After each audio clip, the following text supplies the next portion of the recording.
Police stress and suicide. What is stress? General rubric used to describe physiological change or impact brought about by environmental stimuli and psychological mediation. Biosocial process where environmental stimuli place an undue strain on an organism. Common factors that create stress in officers. Post-traumatic stress disorder. PTSD rates are as high as 34% in police officers, compromising their day-to-day functioning as well as their health.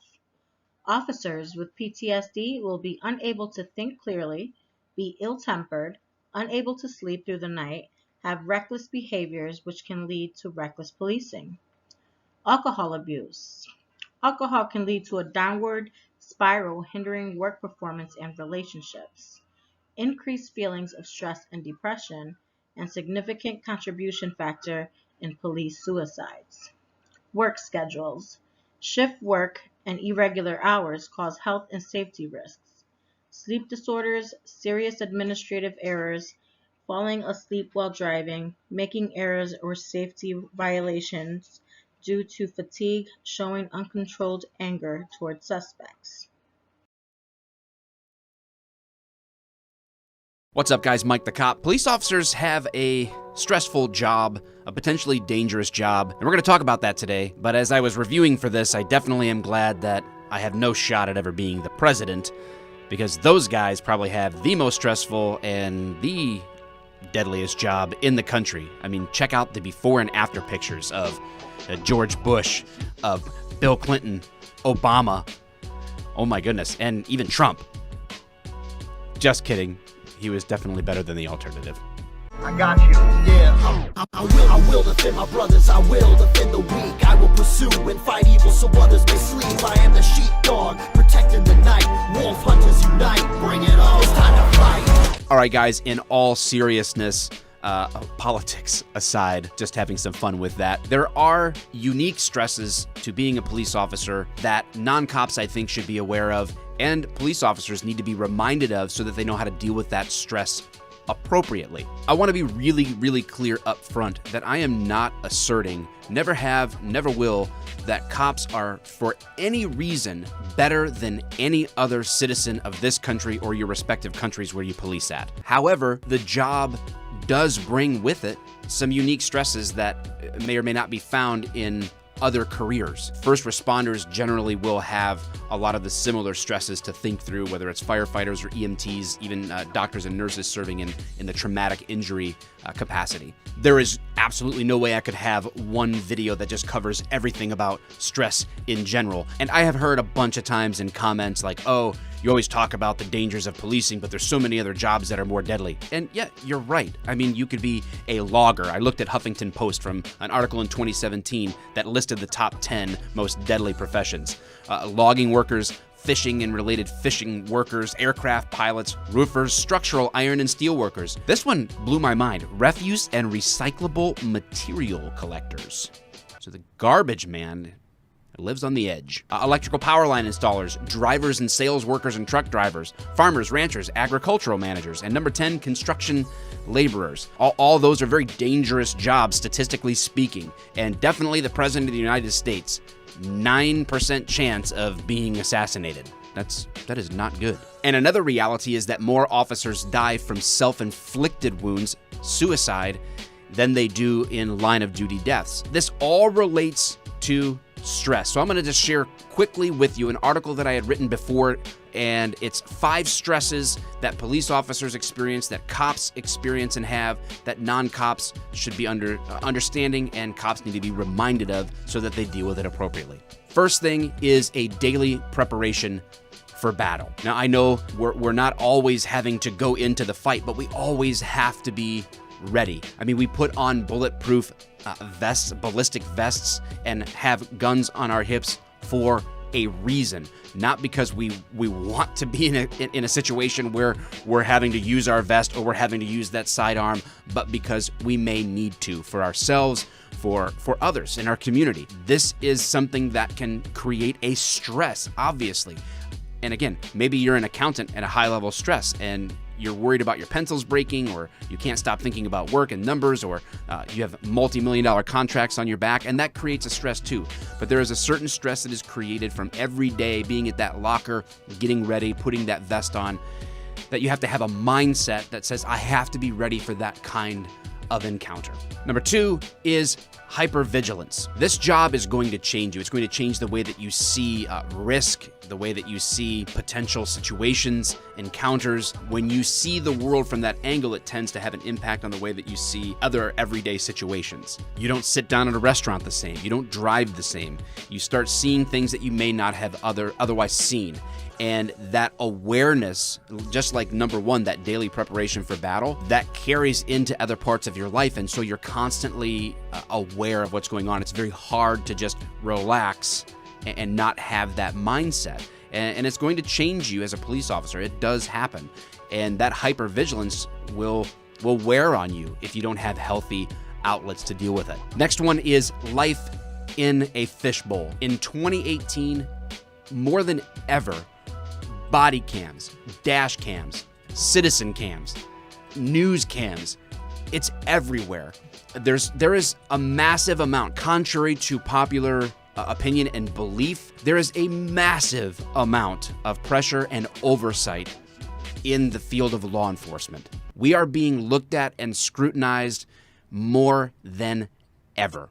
And it's something that not a lot of people understand unless you have that experience. Most people don't go to work, even if your job is dangerous, even way more statistically so than police officers.